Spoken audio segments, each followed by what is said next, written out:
In the land of Ur, where the moon shone upon temples of stone and the rivers of Mesopotamia glimmered like threads of silver, there lived a man named Abram, son of Terah. He was a man of peace, tending his herds, honoring his household, and walking quietly among the idols that his people served. Yet deep within him stirred a longing that no carved image could satisfy, a sense that beyond the stars there was one who ruled them all. The nights in Ur were long and still, and often Abram would look up at the heavens and wonder who had set them there, who had counted their number and held them in place. Then, one night, as the wind whispered through the palms and the desert lay silent under the sky, a voice came, not from earth, nor from man, but from eternity itself. "Abram," it said, clear and living as light. He trembled, for no mortal had ever heard such a voice. "I am the Lord," the voice said, "the God above all gods. Leave your country, your kindred, and your father's house, and go to the land that I will show you. And I will make of you a great nation, and I will bless you and make your name great, and you shall be a blessing. I will bless those who bless you and curse those who curse you, and in you shall all families of the earth be blessed." The words fell upon Abram's heart like fire and honey, burning, yet sweet beyond measure. He rose and stood in the cool night air, his face lifted to the stars. The city around him slept, but heaven was awake. He knew the command meant leaving everything he had ever known, the land of his birth, the graves of his ancestors, the gods of his people, the safety of the familiar. Yet something within him, faith, small but fierce, answered, "Here am I." In the morning, he told Sarai, his wife, of the vision. She looked at him with wonder and fear. "The Lord has spoken to you," she whispered. "To you?" He nodded. "We must go." And though her heart was heavy, she did not protest. For she saw in his eyes a light she had never seen before, the reflection of a promise too vast to be contained by Ur. They gathered their servants, their herds, and the few possessions they could carry. Abram's nephew Lot, son of his brother Haran, chose to go with them. The journey began at dawn. Behind them lay the high walls of Ur and the smoke of its altars. Before them stretched the great unknown. Days turned into weeks as they traveled through the plains of Mesopotamia, following the river's edge by day and the stars by night. When they came to Haran, a city rich with trade, they dwelt there for a time, and their Terah, Abram's father, died.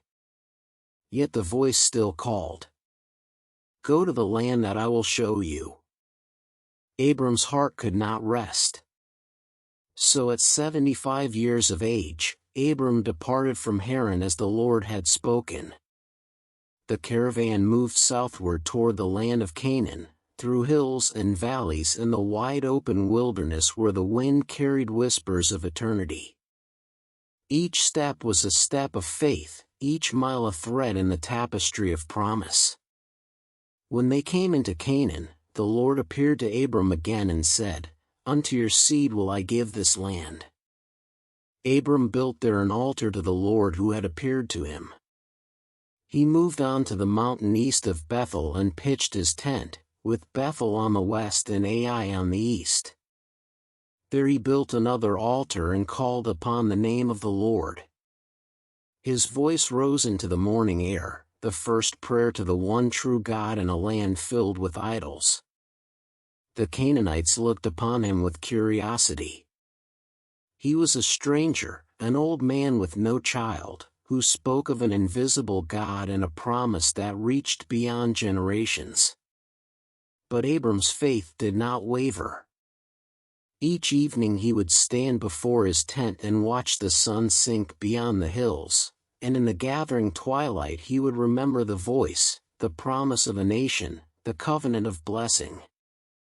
He saw no sign of it yet, his wife remained barren, his tent still small, his days uncertain. Yet he believed that the one who had called him was faithful. As the days passed, famine came upon the land, and the fields of Canaan grew dry. The grass withered, and the herds grew thin. Abram looked upon the parched earth and sought the Lord in prayer. The voice that had once commanded him now guided him again. Go down into Egypt, for there is bread there, and I will be with you. So Abram journeyed south, his faith tested but not broken. He did not yet know that the road through Egypt would refine him, nor that each trial would draw him nearer to the fulfillment of all God had spoken. That night, as he sat beside the fading fire and watched Sarai sleep, Abram looked up at the stars once more. "O Lord," he whispered, "you have called me from all I knew. I do not see the land yet, nor the nation, nor the blessing you promised, but I will walk where you lead, even when I cannot see the way." The wind stirred softly through the desert, and in its whisper came a peace that only heaven could give. Above him, the stars shone brighter, as if to remind him that the same hand that set them in the sky now guided his steps upon the earth. The land of Canaan groaned under the weight of famine. The streams that once danced between the stones were now dust, and the earth, cracked by the relentless sun, offered no food for man or beast. Abram stood before his tents, watching his herds grow thin, his servants weary. Sarai, faithful and silent, looked upon him with concern, but no complaint passed her lips. Then the voice that had once called him from Ur spoke again within his heart, "Go down into Egypt, for there is sustenance there, and I will be with you." So Abram gathered his household, the flocks that remained, and the servants born in his house, and they began their journey southward, away from the barren hills into the valley of the Nile. The air grew thicker, the land greener, and the scent of life returned to the wind. Egypt, mighty and ancient, rose before them, its temples and pyramids gleaming like gold beneath the sun. To Abram, it was a land of wonder and danger, for he knew not the ways of its people, nor the heart of its king. As they neared the borders of Egypt, fear stirred in Abram's heart. Sarai walked beside him, her face veiled but her beauty undimmed by time or travel. Even the desert could not hide the grace that God had given her. Abram turned to her and said, "Behold now, I know that you are a woman fair to look upon. When the Egyptians see you, they will say, 'This is his wife,' and they will kill me, but they will save you alive. Say, I pray you, that you are my sister, that it may be well with me for your sake, and my soul shall live because of you." Sarai looked into his eyes, and though fear touched her too, she trusted him as she trusted the Lord. So they agreed, and entered Egypt with cautious hearts. The Egyptians, seeing Sarai's beauty, marveled at her. Word quickly reached Pharaoh's house, and the king himself desired to see her. She was brought into his palace, treated with honor, and gifts were poured upon Abram, sheep, oxen, donkeys, servants, and camels. Pharaoh believed Sarai to be Abram's sister, and Abram's tents overflowed with abundance. Yet though the riches of Egypt filled his hands, his heart grew heavy, for Sarai was far from him, dwelling in the courts of another. He prayed each night that the Lord would protect her, though he had failed to protect her himself. And the Lord heard. One night, in the midst of Egypt's splendor, a great unease fell upon Pharaoh's house. His servants became ill, and fear swept through the palace. Pharaoh, troubled by dreams and signs, called for his wise men, who told him that a curse had entered his home because of the woman Sarai. Then Pharaoh sent for Abram and said, "What is this that you have done to me? Why did you not tell me she's your wife? Why said you, she is my sister, so that I took her to be my wife? Now therefore, behold your wife, take her, and go your way." And Pharaoh commanded his men to escort them out of Egypt. So Abram, Sarai, and all that they had returned to the land of Canaan. The servants of Pharaoh loaded them with provisions and gold, and none dared touch them, for the fear of the Lord had fallen upon Egypt. Abram left the land not as a beggar but as one blessed by the unseen hand of God. Yet his heart was humbled, for he knew that his fear had caused him to stumble. He looked upon Sarai with sorrow and said, "I doubted the one who called me, and still he has shown mercy." She took his hand and whispered, "He who brought us out will not forsake us." Together they walked again through the wilderness, their steps lighter, their faith stronger. When they came once more to Bethel, to the place where he had built the first altar, Abram stopped. The stones still stood as he had left them, weathered by wind and time. There, beneath the open sky, he knelt and called upon the name of the Lord. "O Lord," he prayed, "you have been faithful though I have feared, merciful though I have erred. Teach me to walk before you without doubt." The voice of the Lord did not answer as it had before, but Abram felt peace descend upon his soul, the quiet assurance that obedience, even after failure, was still the path of blessing. And so the years began to weave their pattern. Abram journeyed through the land, his flocks multiplying, his name growing among the tribes. Yet no matter how rich he became, he never built walls around himself. His tent remained his home, his altar his heart. Wherever he went, he left behind not monuments of stone, but moments of worship. In the silence of the desert, he began to understand, the call of God was not to possess land or wealth but to trust, even when sight failed and fear rose like a shadow. At night, when the stars burned over Canaan, Abram would gaze upward and remember Egypt, the land of trial and mercy. He had gone there in weakness and returned in grace. Though he had faltered, the Lord had not forsaken him. The God who had called him from Ur had proven that his promises did not depend on man's perfection, but on his own unchanging faithfulness. And Abram, humbled and renewed, lifted his eyes once more to heaven and said softly, "You are my shield and my exceeding great reward." As the days passed and the herds of Abram and Lot grew, the land could no longer bear them both. The valleys echoed with the bleating of sheep and the lowing of cattle, and the shepherds of Abram and the shepherds of Lot began to strive among themselves for pasture and water. The famine had ended, the earth had revived, yet peace was fading beneath the weight of abundance. Abram, now rich in silver, gold, and livestock, saw that the blessings God had given were turning into a test. He would rise each morning and see the hills filled with his flocks, yet his heart grew uneasy. Lot, younger and ambitious, looked upon his uncle's success and felt a stirring within him, a desire to make his own name, to possess his own land. And though he loved Abram as a father, the tension between their people grew each day like a thorn that could not be ignored. One evening, as the sun sank low over the hills of Bethel, Abram called Lot to him. The camp was quiet, the air still. Abram looked upon his nephew with eyes both gentle and wise. "Let there be no strife, I pray you, between me and you, nor between my herdsmen and your herdsmen, for we are brethren. Is not the whole land before us? Separate yourself, I pray you, from me.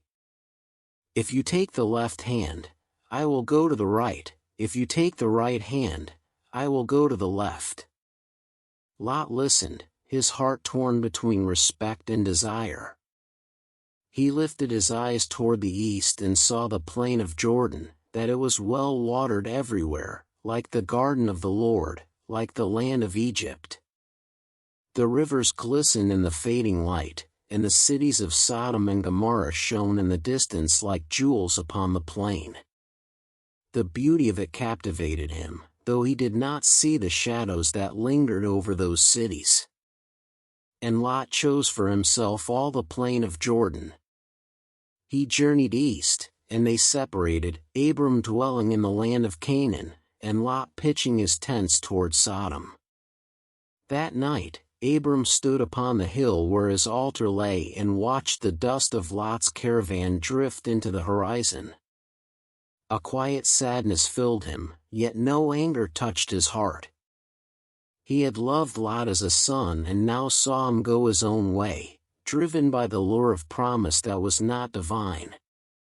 Then, when the night deepened and silence covered the land, the Lord spoke again. Lift up now your eyes and look from the place where you are, northward and southward and eastward and westward, for all the land that you see, to you will I give it, and to your seed forever.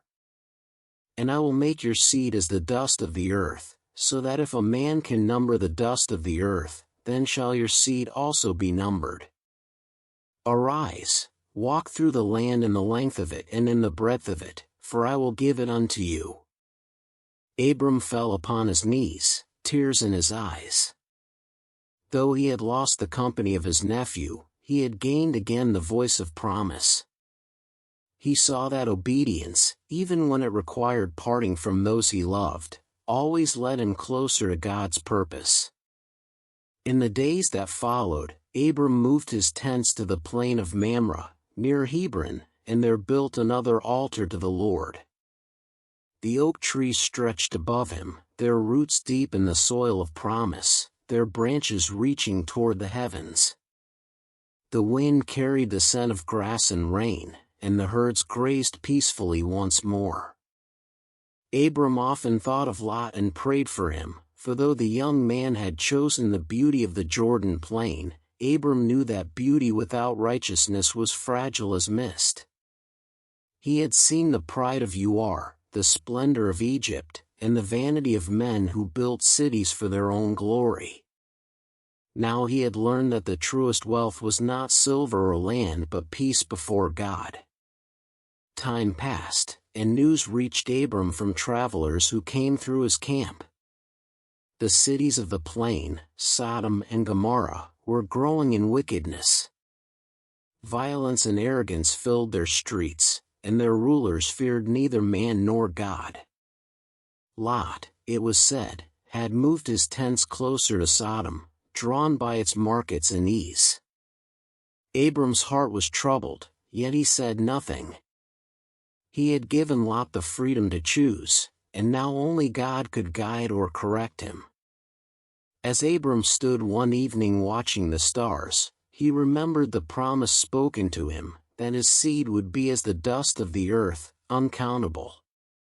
Yet he had no child, no heir to carry his name or his faith. Sarai was still barren, her eyes often filled with quiet sorrow. But Abram's trust did not waver. He had seen the faithfulness of God in famine and in plenty, in fear and in forgiveness. He knew that what God had spoken would come to pass, though he could not yet see how. So he prayed, Lord, you are my portion, and your word is my inheritance. Let your will be done.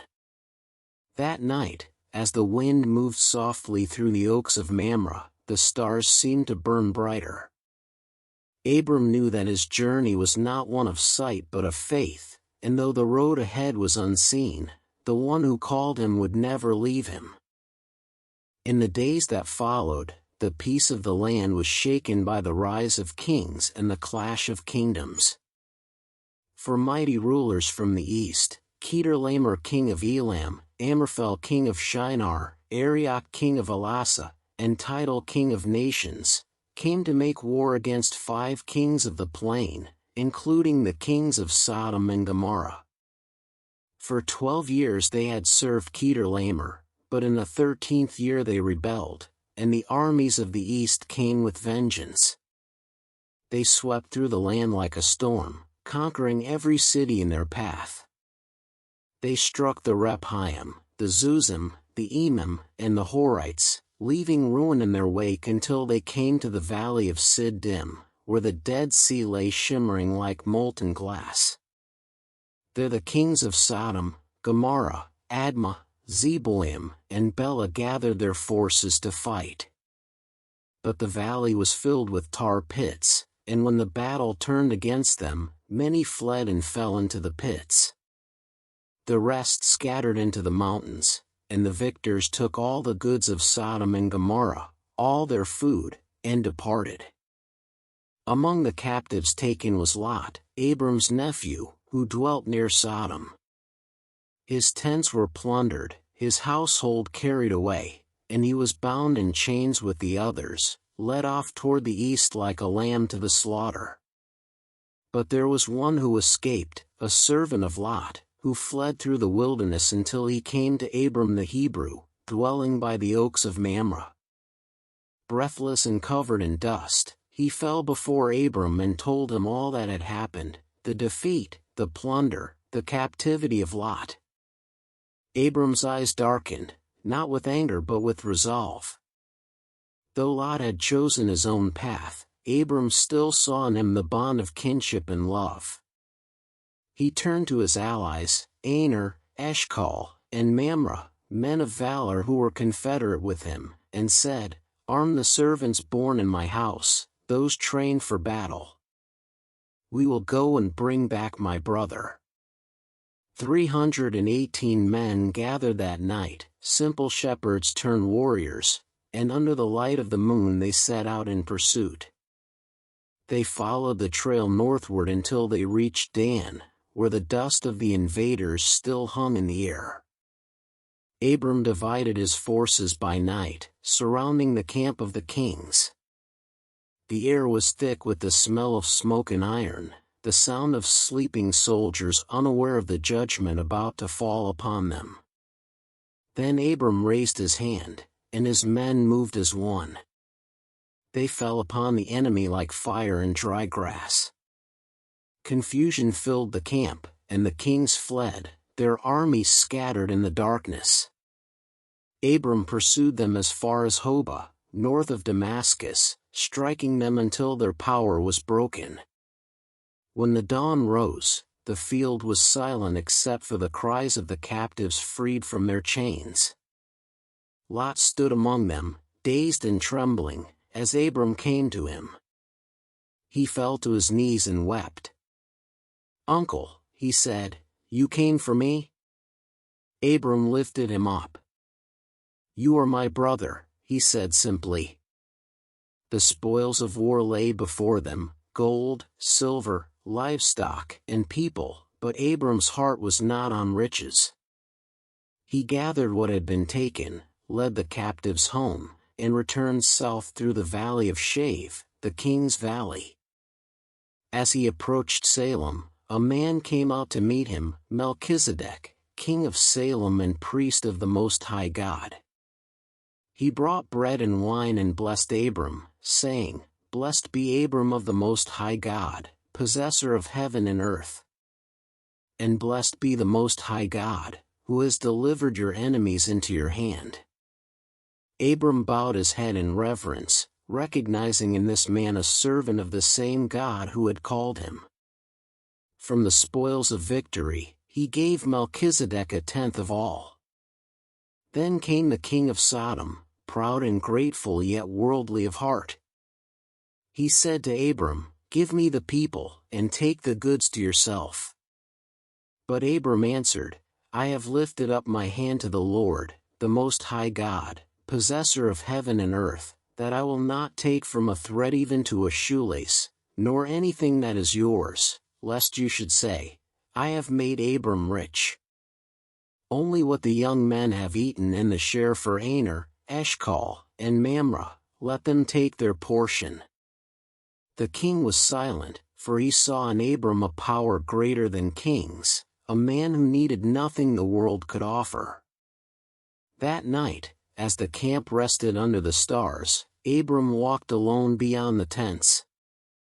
The battle was behind him, victory is, yet his heart sought not glory but peace. He looked toward the horizon where the fires of the fallen kings had burned and whispered, "O Lord, you are my shield, my deliverer. Not by strength nor by number but by your hand were we saved." And in the stillness of that dawn, the first light touched his face, and Abram knew that every victory, every loss, every step of his journey was guided by the same unchanging promise. He returned to Mamre with Lot, whose eyes had been opened by the mercy that rescued him. Yet though his heart was moved, Lot soon returned to Sodom, drawn again to its comfort and ease. Abram watched him go and said nothing, for he had learned that each man must walk his own path to the truth. He turned instead to the altar beneath the oaks and offered thanks to the God who had once more proven himself faithful. The smoke of his sacrifice rose into the clear morning sky, and the wind carried his prayer across the hills, a prayer not for victory, but for the wisdom to walk humbly with his God. After the battle and the rescue of Lot, a deep quiet settled over Abram's heart. The nights in Mamre were calm, yet within him stirred questions that no rest could silence. He had refused the wealth of kings, gained the respect of nations, but still had no heir. Each evening he would stand beneath the stars and think upon the promise, that his seed would inherit the land and become as countless as the dust of the earth, and yet Sarai's tent remained empty of a child's cry. One night, as he sat alone, the Lord came to him in a vision. The stillness broke as a voice filled his soul, saying, "Fear not, Abram, I am your shield, and your exceeding great reward." Abram bowed his head, his heart trembling with longing. "Lord God," he said, "what will you give me, seeing I go childless, and the steward of my house is Eliezer of Damascus? Behold, you have given me no seed, and one born in my house is my heir." The words fell heavy from his lips, not in doubt but in the honest weight of waiting. Then the word of the Lord came again, clear and strong, "This shall not be your heir, but he that shall come forth out of your own body shall be your heir." The Lord led Abram outside into the open sky. Above him the heavens blazed with 1,000 stars, their light scattered like promises across eternity. "Look now toward heaven," said the voice, "and count the stars, if you are able to number them. So shall your seed be." Abram's eyes filled with tears as he gazed upward, and in that moment, he believed the Lord, and the Lord counted it to him for righteousness. The air was cool, the stars unchanging witnesses to a faith born in the silence of night. Abram knelt in the dust, overwhelmed by the presence of the Eternal. Then the Lord spoke again, "I am the Lord who brought you out of Ur of the Chaldees, to give you this land to inherit it." Abram lifted his eyes and asked softly, "Lord God, how shall I know that I shall inherit it?" And the Lord said, "Take me a heifer of 3 years old, and a she-goat of 3 years old, and a ram of 3 years old, and a turtle-dove, and a young pigeon." Abram did as commanded, bringing the animals and laying them before the Lord. He divided them in the midst and laid each piece one against another, but the birds he divided not. The sun was sinking, and as it set, a deep sleep fell upon Abram. A horror of great darkness enveloped him, and out of that darkness came the voice of the Almighty. "Know of a surety," said the Lord, "that your seed shall be a stranger in a land that is not theirs, and shall serve them, and they shall afflict them 400 years. But I will judge that nation whom they shall serve, and afterward shall they come out with great substance. And you shall go to your fathers in peace, you shall be buried in a good old age. but in the 4th generation they shall return here, for the iniquity of the Amorites is not yet full." As the words faded, Abram lay motionless, trembling beneath the weight of divine revelation. The air grew thick with smoke, and the night deepened until all light was swallowed in shadow. Then a great and dreadful sight appeared, a smoking furnace and a burning lamp that passed between the divided pieces. It was as though fire itself walked upon the earth, sealing the covenant of God with man.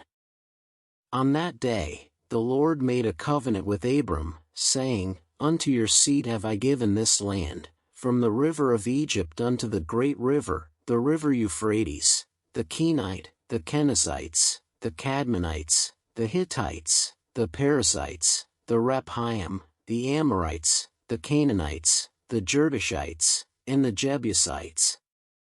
When the vision lifted and the dawn broke, Abram awoke upon the ground, the smell of ash still lingering in the air.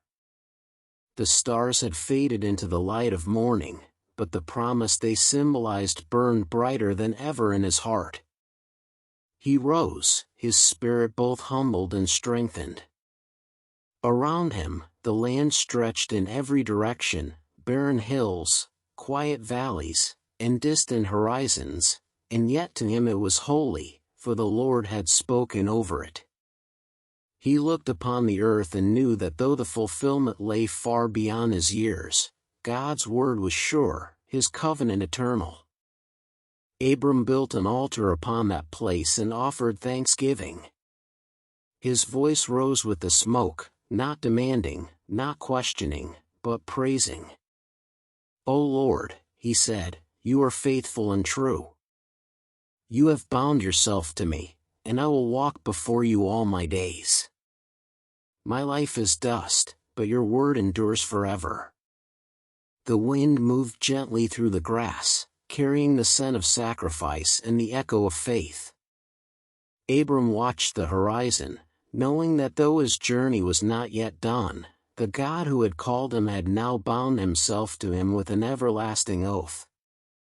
From that day forth, whenever Abram looked at the stars, he saw not distant lights but living promises. Each one was a reminder that God's faithfulness was not measured by time or circumstance, but by his own unchanging nature. And though his hands were still empty of a son, his heart was full, for he had learned that true inheritance begins with belief, and that righteousness is born not of works, but of trust in the one who cannot lie. Years passed after the covenant, and still the tent of Abram echoed with silence. Sarai grew older, her hair silvering beneath her veil, and though she smiled beside her husband, her eyes often wandered toward the children of others with quiet sorrow. Each night she would see Abram praying under the stars, his hands lifted to heaven, and though she loved his faith, she could not escape the ache of waiting. The promise seemed distant now, fading like the last light of dusk. One evening, as the fire burned low, she turned to him and said, "Behold, the Lord has restrained me from bearing. I pray you, go in unto my maid Hagar, it may be that I shall obtain children by her." Abram was silent. He looked upon Sarai, torn between faith and compassion. He knew the promise was sure, but the years had worn upon them both. Finally, he nodded, not from lack of belief but from love for the woman who had walked with him through every trial. And Sarai gave him Hagar, her Egyptian handmaid, to be his wife. Hagar was young and strong, her eyes bright as the Nile from which she had come. When she conceived, pride entered her heart, and she began to look upon Sarai with disdain. The tent that had once been filled with quiet peace now echoed with bitterness. Sarai's patience, already thin, broke under the weight of jealousy. She went to Abram and said, "My wrong be upon you. I gave my maid into your bosom, and when she saw that she had conceived, I am despised in her eyes. the Lord judge between me and you." Abram sighed deeply and said, "Behold, your maid is in your hand, do to her as it pleases you." Sarai dealt harshly with Hagar, and the young woman fled into the wilderness, her heart heavy with fear and shame. The desert stretched endlessly before her. The sun scorched her skin, and her strength faded with each step. Near a spring of water in the wilderness, by the way to Shur, she sank to the ground and wept. But in her despair, a voice called to her, gentle, yet filled with authority. "Hagar, servant of Sarai, whence came you, and whither will you go?" She lifted her eyes and said, "I flee from the face of my mistress Sarai."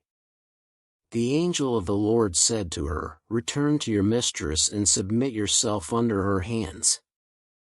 I will multiply your seed exceedingly, that it shall not be numbered for multitude." Hagar's tears ceased as the messenger continued, "Behold, you are with child, and shall bear a son, and shall call his name Ishmael, because the Lord has heard your affliction.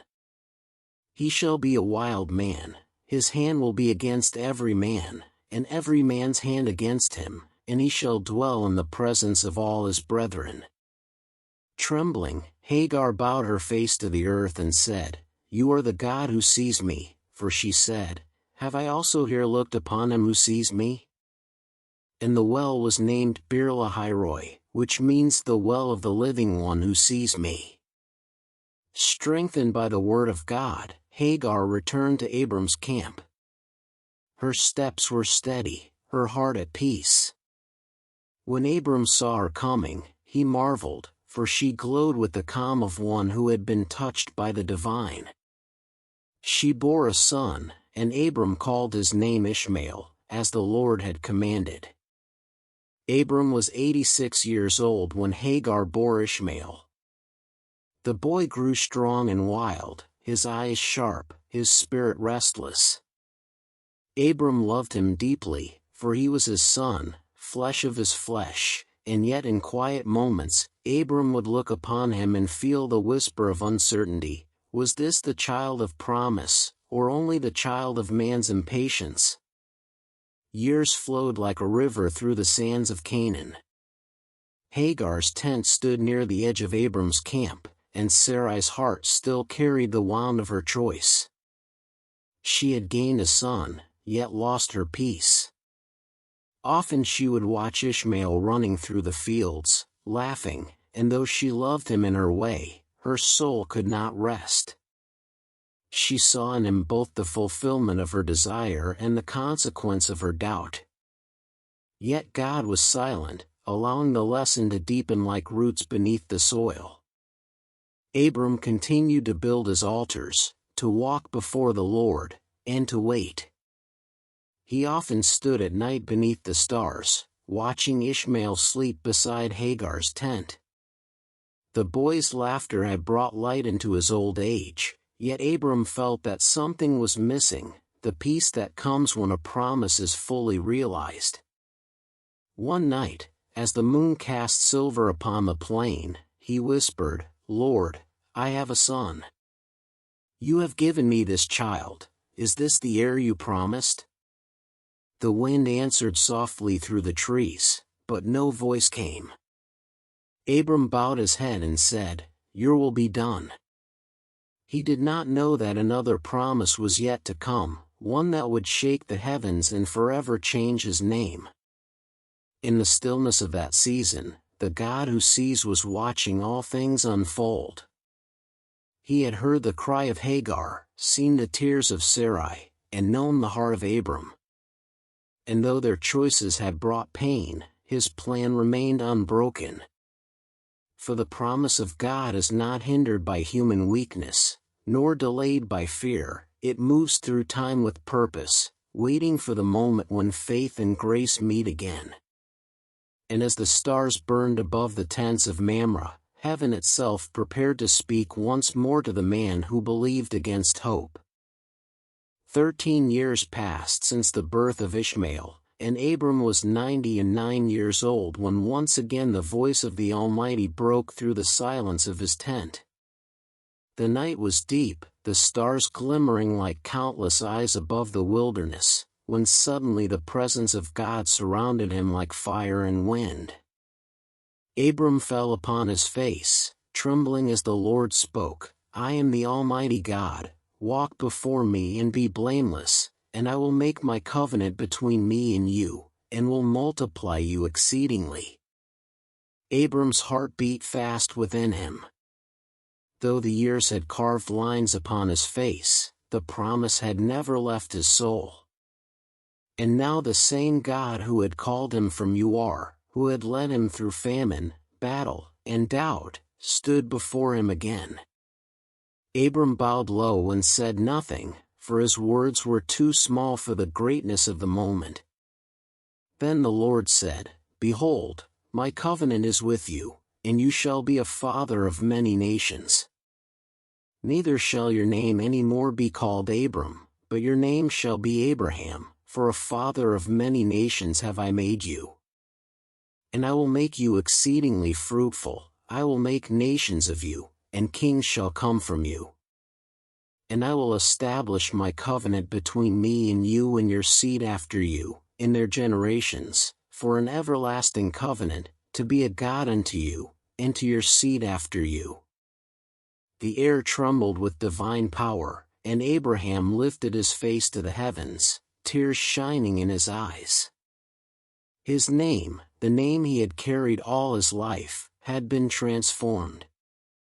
In that one word, Abraham, was sealed a destiny greater than blood, greater than time.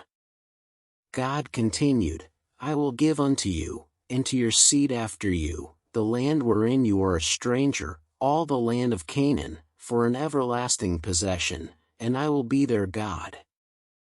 Then God said further, "This is my covenant, which you shall keep, between me and you, and your seed after you, every man-child among you shall be circumcised.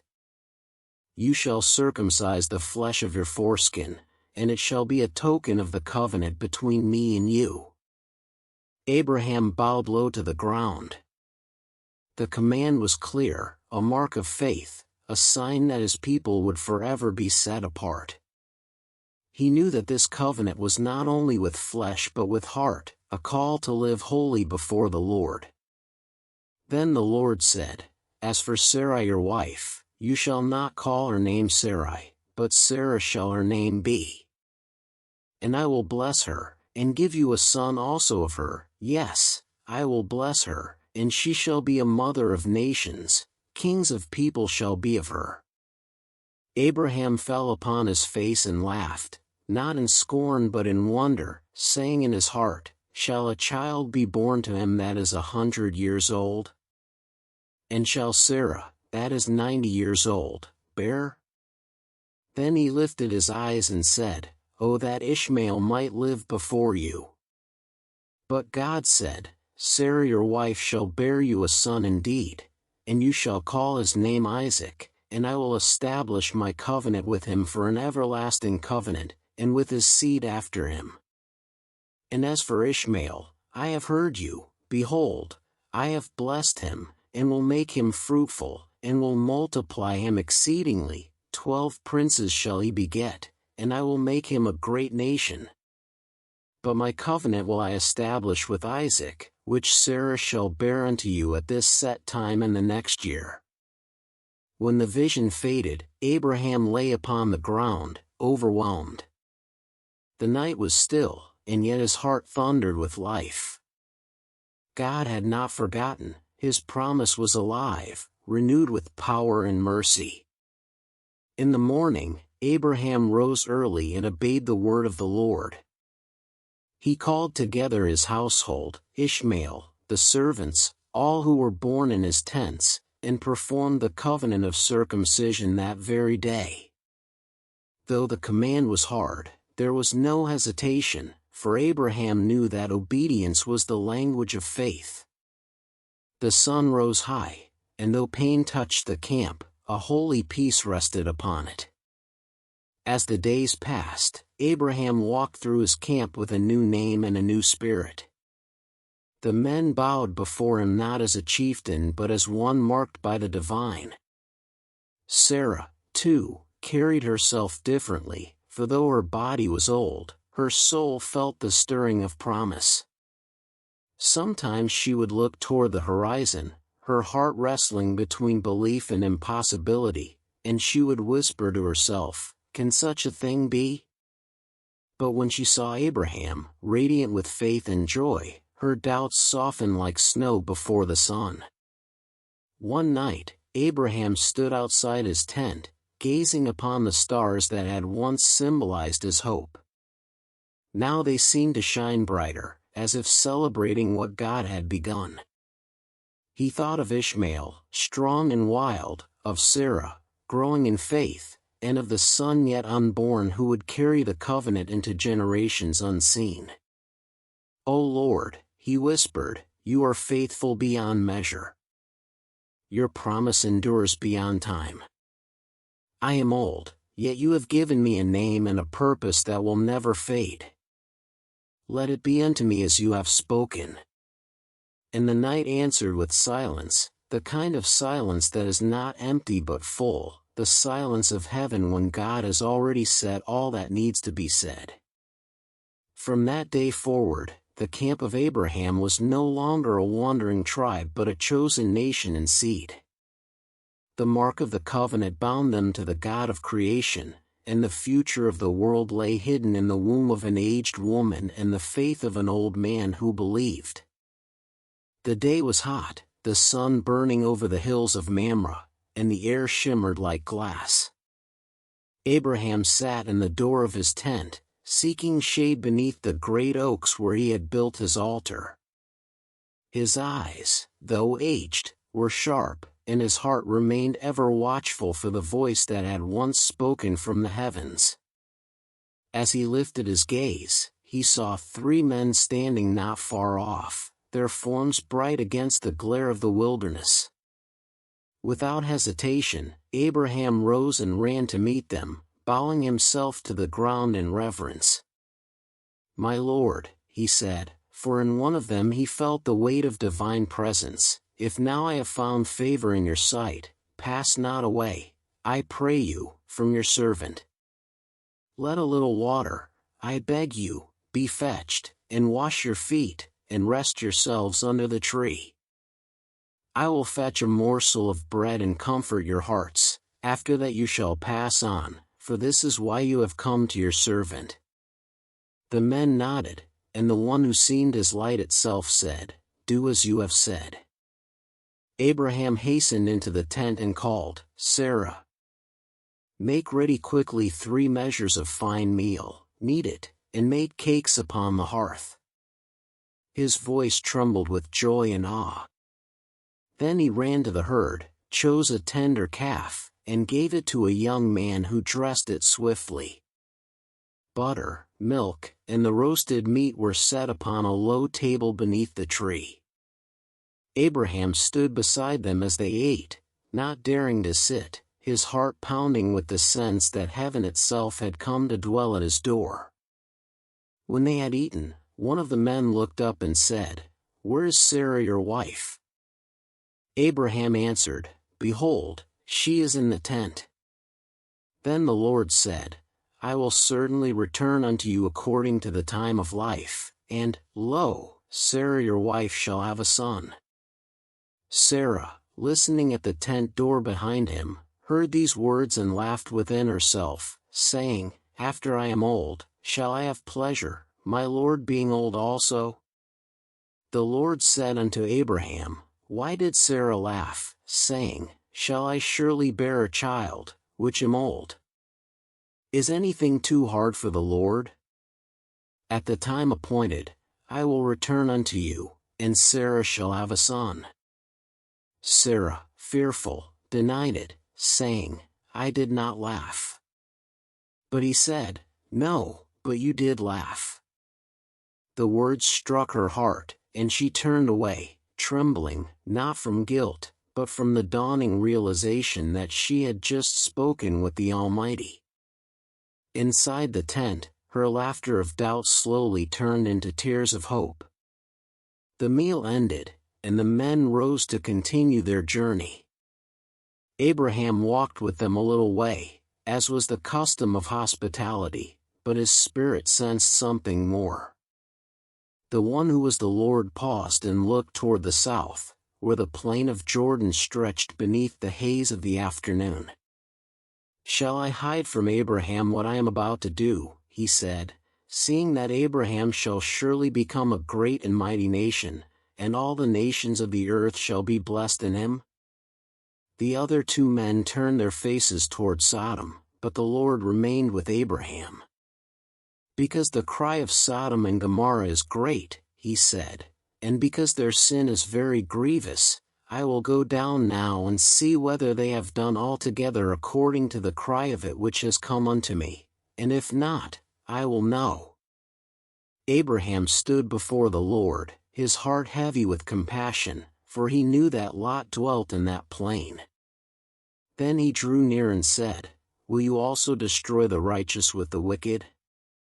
Peradventure there are 50 righteous within the city. Will you also destroy and not spare the place for the 50 righteous that are therein? Shall not the judge of all the earth do right?" And the Lord said, "If I find in Sodom 50 righteous within the city, then I will spare all the place for their sakes." But Abraham's boldness grew, mingled with humility. "Behold now," he said, "I have taken upon me to speak unto the Lord, which am but dust and ashes. Peradventure there shall lack 5 of the 50 righteous. Will you destroy all the city for lack of 5? And he said, "If I find there 45, I will not destroy it."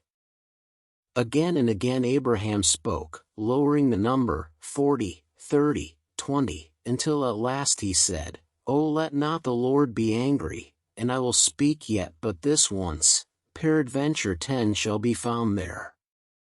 And the Lord said, "I will not destroy it for 10's sake." Then the Lord went his way, and Abraham returned to his tent. The sun had long set, and the stars began to appear. Sarah came to him quietly, her eyes filled with wonder and fear. He said, "I shall bear a son," she whispered. Abraham took her hand and smiled faintly, his voice soft as prayer. "Yes," he said, "and nothing is too hard for the Lord." They stood together beneath the heavens that night, the same stars that once bore the promise now bearing witness to its approach. The 3 visitors had come and gone, but their presence lingered like a fire upon the altar of Abraham's faith. The laughter of doubt had turned to the laughter of belief, and in that laughter was born the first spark of Isaac's promise, a child not yet conceived, but already alive in the heart of God. The 2 angels came to Sodom at evening, and the sun hung low behind the hills, casting the city in a red, uneasy glow. Lot sat in the gate of the city, his face lined with the strain of living among the wicked. When he saw the strangers approaching, something stirred in his spirit, a divine awareness, the same sense of holiness that had once filled his uncle's tent at Mamre. Rising quickly, Lot bowed himself with his face toward the ground and said, "Behold now, my lords, turn in, I pray you, into your servant's house, and tarry all night, and wash your feet, and you shall rise up early and go on your way." But they said, "No, we will stay in the street all night." Lot knew the city too well. Fear seized his heart, and he pressed upon them greatly until they agreed. He brought them into his house, made them a feast, and baked unleavened bread, and they ate. Before they lay down, the sound of shouting rose from the street. Men of the city, both young and old, surrounded the house. Their torches flickered like the eyes of beasts, and their laughter was filled with evil. "Where are the men which came into you this night?" they cried. "Bring them out to us that we may know them." Lot went out to the door, shutting it behind him, trembling. "I pray you, brethren, do not so wickedly," he said, his voice breaking. "Behold now, I have 2 daughters which have not known man. Let me, I pray you, bring them out to you, and do to them as is good in your eyes. Only unto these men do nothing, for therefore came they under the shadow of my roof." The mob roared in anger. "Stand back," they shouted. "This one came in to sojourn, and now he acts as a judge. Now we will deal worse with you than with them." They pressed hard upon Lot, almost breaking down the door. Then the angels reached out their hands, pulled Lot inside, and shut the door. With one gesture they struck the men outside with blindness, so that they groped for the door and could not find it. The cries turned to confusion as they stumbled in the dark, yet their hearts remained hardened in sin. Inside, the angels turned to Lot and said, "Have you anyone else here, sons-in-law, sons, daughters, and whoever you have in the city? Bring them out of this place, for we will destroy this city, because the cry of them is waxed great before the Lord, and the Lord has sent us to destroy it." Lot's hands shook. He rushed out into the night and went to his sons-in-law, who had married his daughters, and said, "Up, get you out of this place, for the Lord will destroy this city." But they laughed at him, thinking he mocked. When the morning came, the angels urged Lot, saying, "Arise, take your wife and your 2 daughters which are here, lest you be consumed in the iniquity of the city." But he lingered, torn between the life he had built and the judgment that was coming. Then the men took hold of his hand, and the hands of his wife and daughters, the Lord being merciful unto him, and brought them forth, setting them outside the city. One of them said, "Escape for your life, look not behind you, neither stay in all the plain, escape to the mountain, lest you be consumed." Lot, still trembling, said, "Oh, not so, my lord. Behold now, this city is near to flee unto, and it is a little one. Oh, let me escape there, is it not a little one? And my soul shall live." The angel said unto him, "See, I have accepted you concerning this thing also, that I will not overthrow the city for which you have spoken. Hasten, escape there, for I cannot do anything till you come there." Therefore the name of the city was called Zor. The sun had risen upon the earth when Lot entered into Zor. Then the Lord rained upon Sodom and upon Gomorrah brimstone and fire out of heaven. The roar was like thunder and the ground shook beneath the weight of divine wrath. Flames leaped into the sky as towers crumbled and the plain became a furnace. Smoke rose up like the breath of the pit, darkening the heavens. Lot's wife, hearing the cries behind her and unable to let go of what she had lost, turned and looked back, and in that moment, she became a pillar of salt, frozen between deliverance and destruction. Lot fell to his knees, tears burning his face as he watched the fire consume everything he had known. The laughter, the gardens, the songs, all turned to ash beneath the hand of justice. Far off, upon the hills near Hebron, Abraham stood and looked toward the plain. Smoke ascended like the smoke of a great furnace, rising into the morning sky. His heart ached, yet he bowed his head in solemn understanding. The Lord had done what was right. When he had spoken to Abraham under the oaks, he had promised that if 10 righteous were found, the city would be spared, but there were not 10.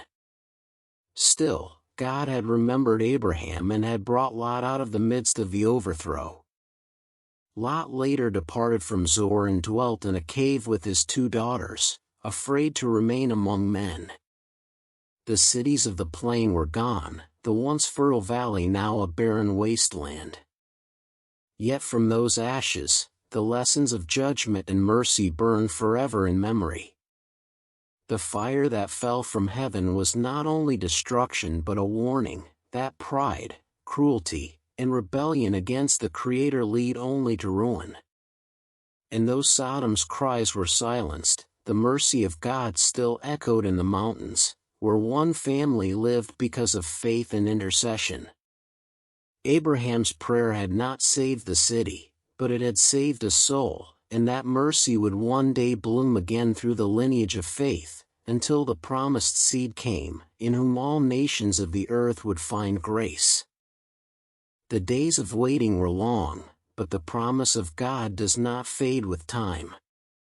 A year had passed since the three visitors stood beneath the oaks of Mamre, and the camp of Abraham was filled with quiet expectation. Sarah's laughter of doubt had turned into laughter of faith, though she still marveled at her reflection, the wrinkled face of an old woman, carrying within her the life of a new generation. The desert winds whispered of miracles, and every dawn reminded Abraham that God's word never returns void. Then, as the appointed season came, Sarah brought forth a son to Abraham in his old age, just as the Lord had spoken. The camp rejoiced, the servants sang, and even the flocks seemed to move with a gentler rhythm. Abraham, his hands trembling with awe, lifted the child to heaven and said, "His name shall be Isaac," meaning laughter, for joy had finally replaced the years of sorrow. Sarah wept as she held the baby against her heart. "God has made me to laugh," she said, "so that all who hear will laugh with me." Her voice, once weary from waiting, now carried the melody of thanksgiving. Who would have said unto Abraham that Sarah should have given children suck? Yet I have borne him a son in his old age. And Abraham built an altar and offered praise to the Lord who had turned barrenness into blessing. The sound of laughter echoed through the hills, a holy laughter born not of mockery, but of pure wonder, for what had once seemed impossible was now alive in her arms. As the child grew, the bond between Abraham and Isaac deepened with each passing day. The boy's laughter filled the tents, and wherever he went, joy followed. The camp thrived, for the promise was no longer just words spoken under the stars, it was flesh and blood, the living sign of God's covenant. Abraham often looked at Isaac and remembered the stars above Mamre and the sand beneath his feet, countless symbols of what God had sworn. He taught Isaac the ways of faith, of sacrifice, of prayer. Together they walked through the fields, Abraham telling him stories of of the journey through Canaan, of the voice that had called him out of darkness into promise. When Isaac was weaned, Abraham held a great feast to celebrate the moment.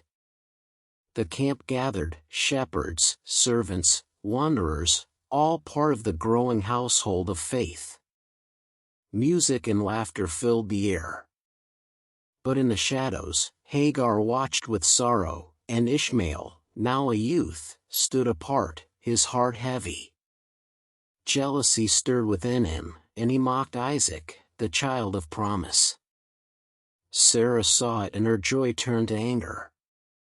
She went to Abraham and said, "Cast out this bondwoman and her son, for the son of this bondwoman shall not be heir with my son, even with Isaac."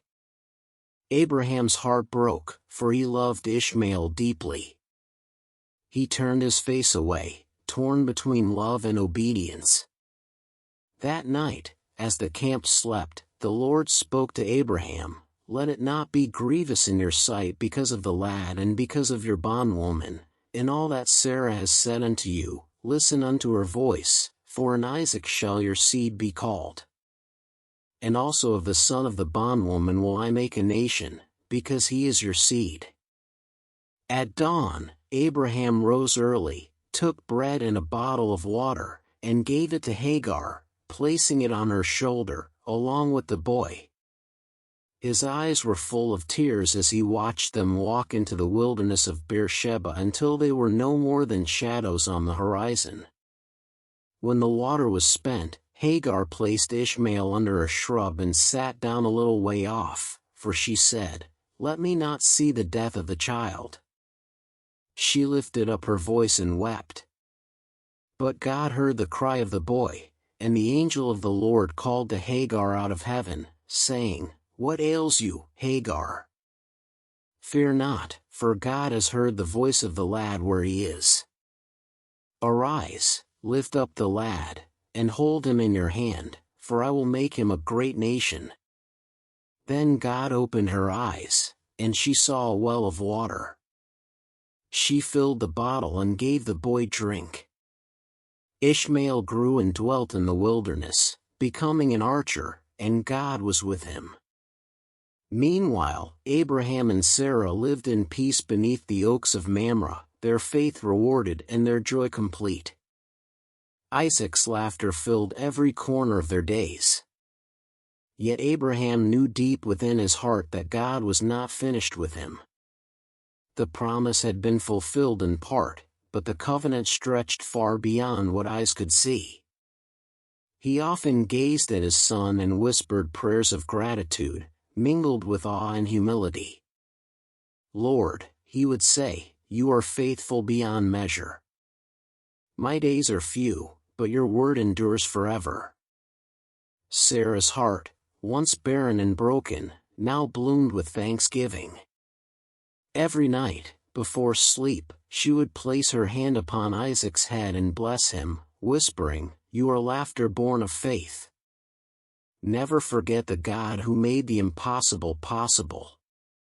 And in that home of faith and joy, heaven smiled, for what had begun as a promise beneath the stars had become the living heartbeat of God's covenant, a son named Isaac, through whom nations would one day be blessed. The years rolled gently over Abraham's household, and Isaac grew into a bright and gentle boy, his laughter still echoing like music through the tents. Abraham's heart overflowed each time he looked upon him, for in Isaac he saw the living covenant, the miracle of faith fulfilled.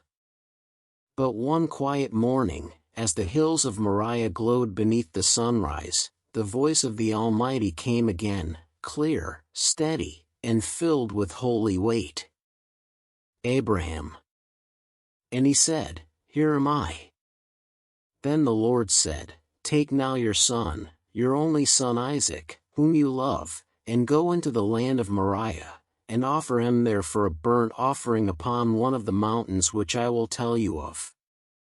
The words fell upon his soul like thunder in a silent sky. For a long time, Abraham did not move. His heart cried within him, but his lips uttered no protest. The promise, the son of laughter, now demanded as an offering. Yet he knew the voice that spoke, it was the same that had brought light from darkness, life from barrenness. At dawn, Abraham rose without a word. He saddled his donkey, took 2 young men and Isaac his son, and split the wood for the burnt offering. As the sun rose higher, they set out toward the mountain. The journey was long, 3 days of silence and searching hearts. On the 3rd day, Abraham lifted his eyes and saw the place afar off, a lonely height crowned with stone and wind. He turned to his servants and said, "Abide here with the donkey, I and the lad will go yonder and worship, and come again to you." His voice did not tremble, though his soul burned with anguish. He took the wood of the burnt offering and laid it upon Isaac, his only son. He himself carried the fire and the knife, and the 2 of them went together. As they climbed, Isaac spoke softly, "My father." Abraham answered, "Here am I, my son."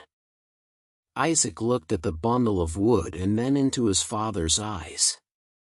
"Behold, the fire and the wood, but where's the lamb for a burnt offering?" Abraham's heart nearly broke, but his faith held firm. "My son," he said, God will provide himself a lamb for a burnt offering. And the two of them went on together. The mountain loomed above them, and the wind grew still as though heaven itself watched in silence. When they reached the place God had shown him, Abraham built an altar, arranged the wood, and turned to his son. The boy, trusting, said nothing as his father bound him and laid him upon the altar. The knife in Abraham's hand glinted in the sun, heavy as the world itself. At that moment, time seemed to stop. The cry of Isaac's heart rose to heaven, but before Abraham could bring down the blade, a voice called from the sky, "Abraham, Abraham." And he said, "Here am I." "Lay not your hand upon the lad, neither do anything unto him, for now I know that you fear God, seeing you have not withheld your son, your only son, from me." Abraham's knees gave way, and he wept, relief and worship mingling like water and fire. Lifting his eyes, he saw behind him a ram caught by its horns in a thicket. He went and took the ram and offered it up for a burnt offering instead of his son. Tears streamed down his face as the smoke rose heavenward, the symbol of obedience, love, and faith perfected. Then the angel of the Lord called unto Abraham out of heaven the second time and said, "By myself have I sworn, says the Lord, for because you have done this thing, and have not withheld your son, your only son, that in blessing I will bless you, and in multiplying I will multiply your seed as the stars of heaven and as the sand which is upon the seashore, and your seed shall possess the gate of his enemies. And in your seed shall all the nations of the earth be blessed, because you have obeyed my voice." The covenant was now sealed not only by promise, but by sacrifice, not Isaac's, but Abraham's willingness to surrender all to God. Abraham untied his son, and Isaac rose, trembling yet unharmed. The two embraced, their tears falling upon the stones of the altar. Together they named the place Jehovah-Jireh, meaning the Lord will provide. And indeed, on that mountain, the Lord had provided, not only a ram for that day, but a foreshadowing of a greater sacrifice yet to come, when another beloved son would climb another hill, bearing the wood of offering upon his back. As they descended the mountain, the sun broke through the clouds, painting the land with gold. Abraham's faith had been tested to its edge, and through obedience he had found a deeper peace than he had ever known. Isaac walked beside him, silent, but in his young heart burned the unshakable truth that God was faithful, even when his commands were beyond understanding. And from that day forth, the story of the mountain would live on, whispered from father to son, generation to generation, that true faith is not proven by words alone, but by the willingness to surrender everything to the God who gives it. The years flowed gently like a quiet river through the land of Canaan. Isaac had grown strong, his laughter now the deep voice of a man, and the tents of Abraham were filled with peace. Yet time, as it always does, moved forward, and Sarah, the woman who had laughed at the impossible and seen it fulfilled, grew old in her days. Her hair was white as wool, her eyes still kind but dimmed by the weight of years. She had walked beside Abraham through deserts and promises, through fear and faith, and now her journey neared its end. She dwelt in Kirjatharba, which is Hebron, and there the breath of life left her gently, as though she had only fallen asleep in the arms of the God who had made her laughter eternal. When the news reached Abraham, his heart broke in silence. The woman who had shared every step of his calling was gone. He came to weep for Sarah and to mourn for her, his tears falling upon the ground that had once echoed with her laughter. Around him, the camp moved softly, servants and herdsmen speaking in whispers, for the grief of their master was sacred. Yet even in sorrow, Abraham's faith did not falter. He knew that the God who had promised life beyond death would keep his word. Rising from beside her body, Abraham went to the sons of Het, the people of the land, and spoke to them with humility.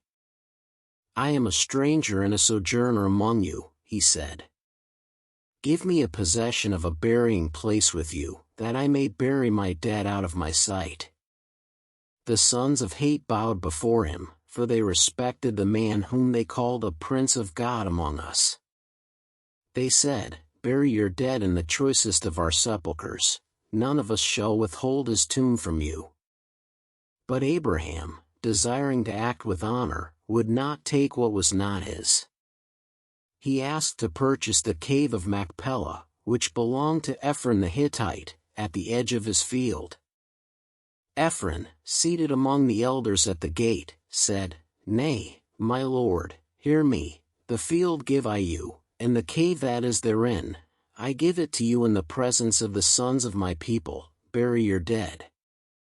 But Abraham bowed himself before the people of the land and said, "If you will give it, I pray you, hear me, I will give you money for the field, take it from me, and I will bury my dead there." Ephron answered, "My lord, the land is worth 400 shekels of silver, what is that between me and you? Bury therefore your dead." So Abraham weighed out the silver before the people of the land, 400 shekels, according to the standard of the merchants.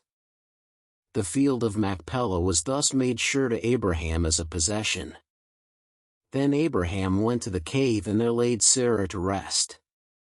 The air was still, the scent of myrrh and cedar rising in the quiet shadows.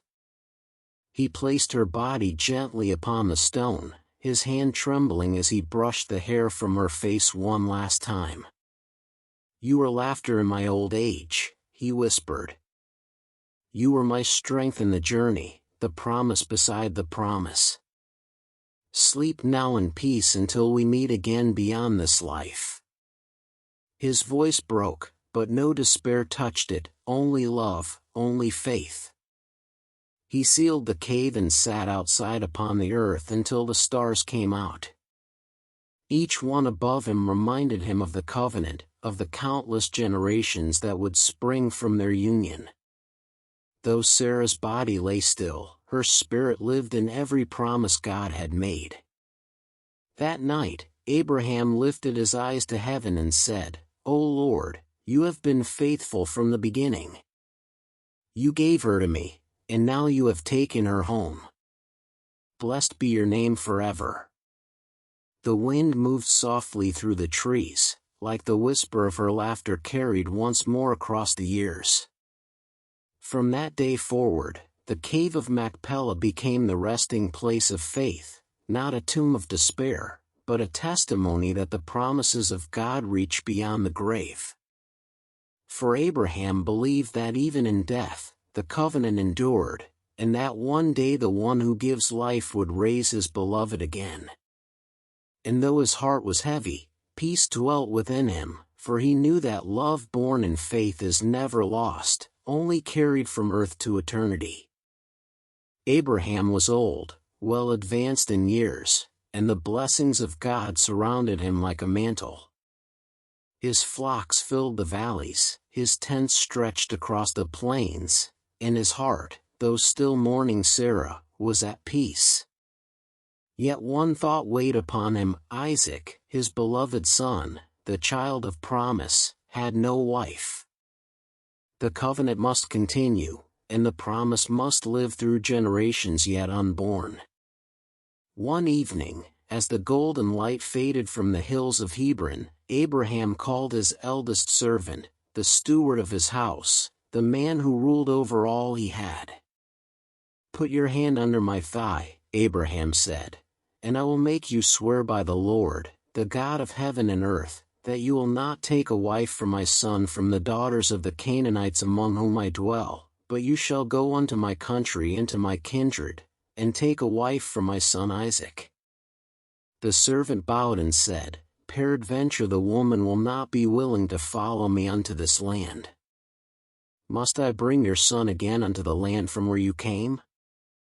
But Abraham said, Beware that you bring not my son there again. The Lord God of heaven, who took me from my father's house and from the land of my kindred, and who spoke unto me and swore unto me, saying, Unto your seed will I give this land, he shall send his angel before you, and you shall take a wife unto my son from there. And if the woman will not follow you, then you shall be clear from this oath, only bring not my son there again. So the servant swore to him concerning this matter. The next morning, the servant prepared for the journey. He took 10 camels, laden with gifts, gold, silver, fine linen, and all good things from Abraham's house, and set out toward Mesopotamia, to the city of Nar. The sun beat down upon the desert, but his heart was steady, guided by faith in his master's God. After many days, he arrived near a well outside the city, where women came to draw water in the cool of evening. He made the camels kneel down beside the well and prayed, saying, O Lord God of my master Abraham, I pray you, send me good speed this day, and show kindness unto my master Abraham. Behold, I stand here by the well of water, and the daughters of the men of the city come out to draw water.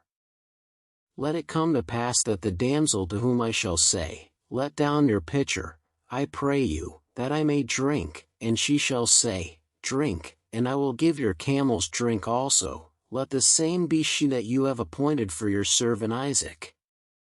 Before he had finished speaking, a young woman came out with her pitcher upon her shoulder. Her name was Rebekah, daughter of Bethuel, son of Milcah, the wife of Nar, Abraham's brother. She was very fair to look upon, pure, and kind. She went down to the well, filled her pitcher, and came up. The servant ran to meet her and said, Let me, I pray you, drink a little water from your pitcher. She said, Drink, my lord, and she quickly let down her pitcher upon her hand and gave him drink. When he had done drinking, she said, I will draw water for your camels also, until they have done drinking. She hurried to the well again and again, emptying her pitcher into the trough until all 10 camels were satisfied. The servant watched her in silence, wondering if the Lord had made his journey prosperous. When the camels had finished drinking, he took a golden earring and 2 bracelets of gold and gave them to her, saying, Whose daughter are you? Tell me, I pray you, is there room in your father's house for us to lodge? She said, I am the daughter of Bethuel, the son of Milcah, whom she bore unto Nar. We have both straw and provender enough, and room to lodge in.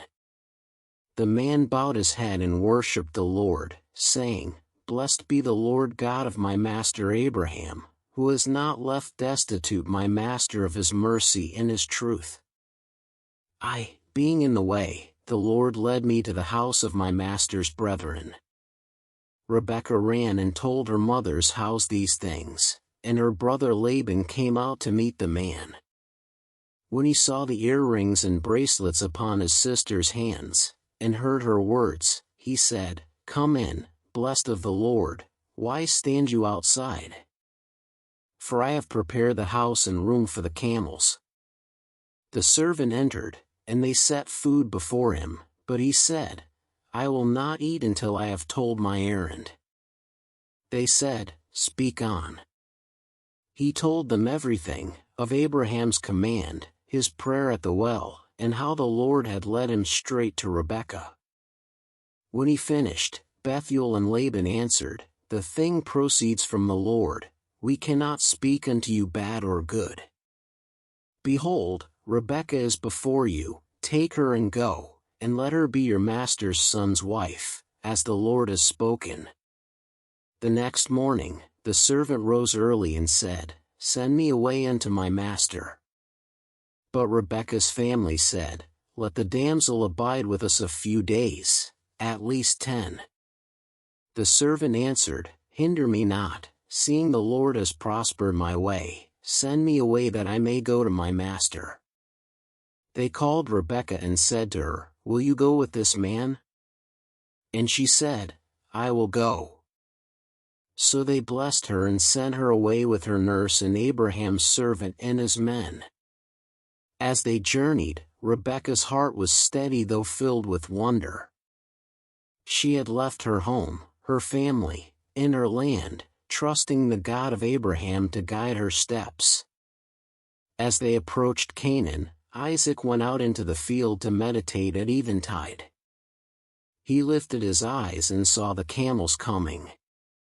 Rebekah also lifted her eyes, and when she saw Isaac, she lighted off the camel and said to the servant, What man is this that walks in the field to meet us?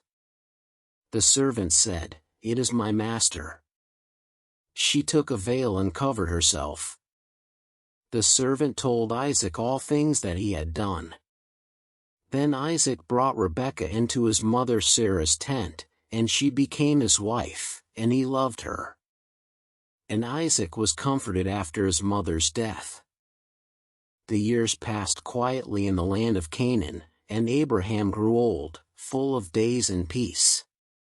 His hair, white as snow, shone like a crown under the desert sun.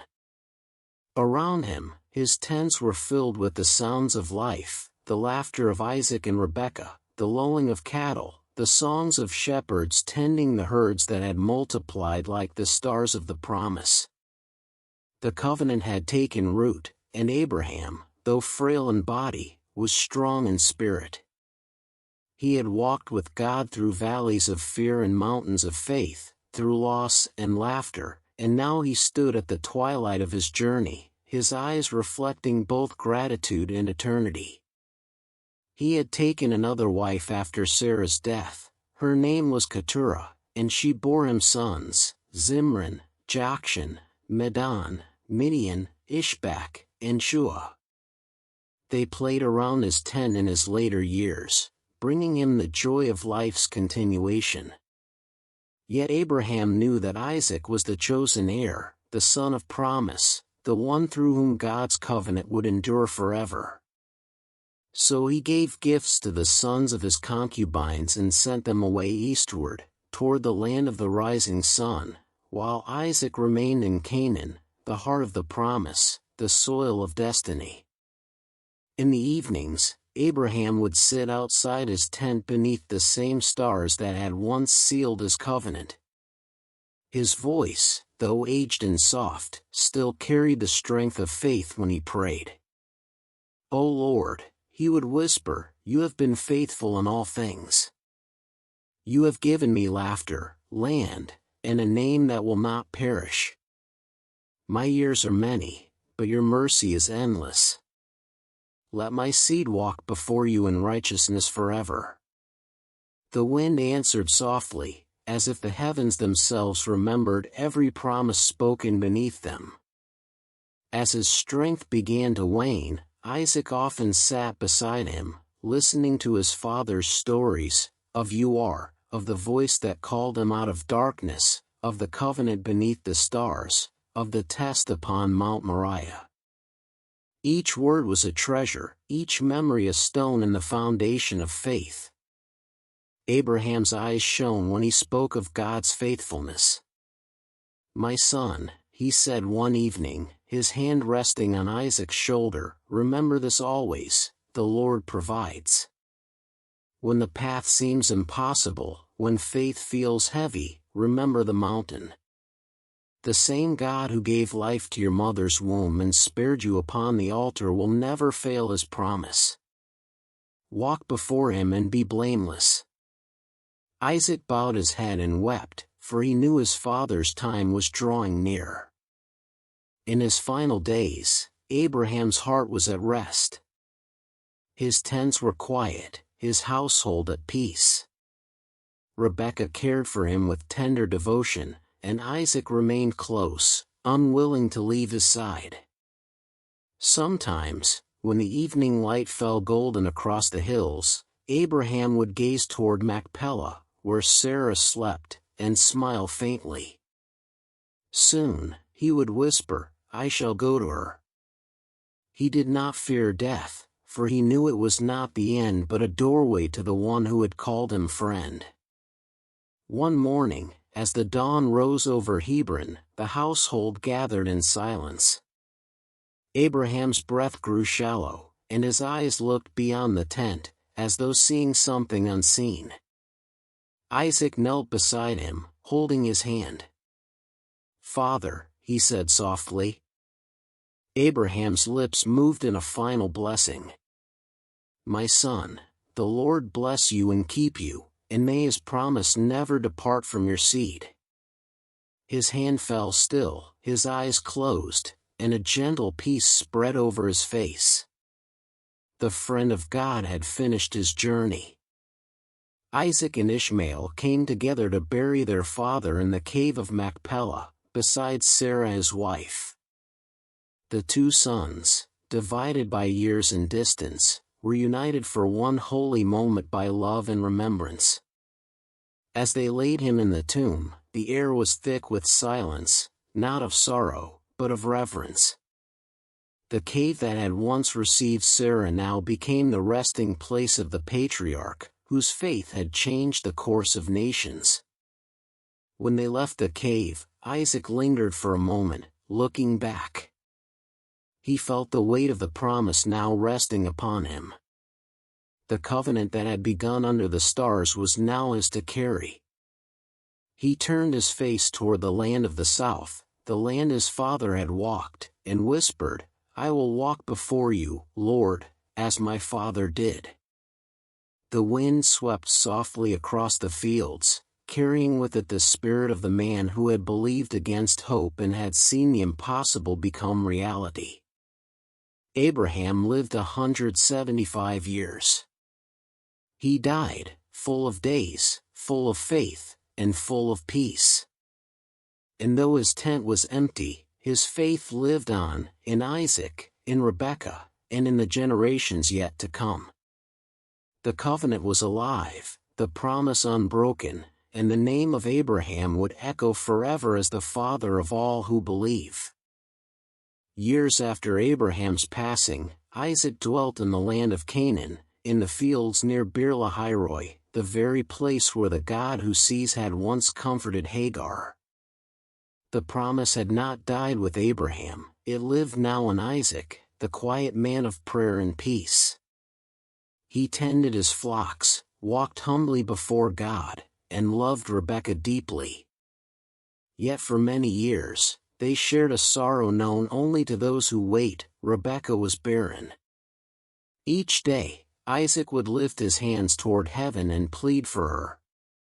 "O Lord, God of my father Abraham," he prayed, "you gave my mother life from a barren womb. Hear now my prayer and open Rebekah's, that your promise may continue." And the Lord heard Isaac's prayer, for he is faithful to generations. In time, Rebekah conceived, but her joy soon turned to pain, for the children struggled together within her. The days were long, her strength worn thin, and confusion filled her heart. "If it be so," she said, "why am I thus?" She went to inquire of the Lord, seeking his wisdom.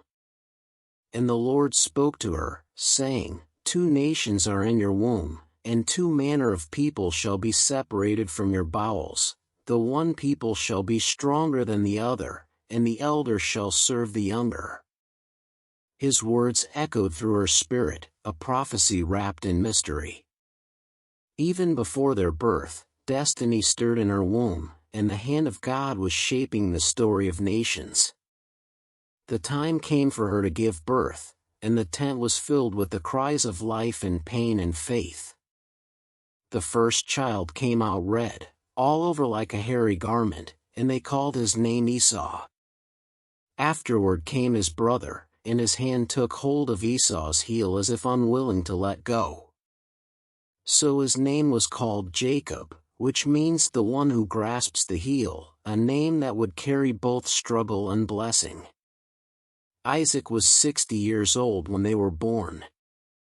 Rebekah, exhausted but joyful, held the two boys and remembered the Lord's words.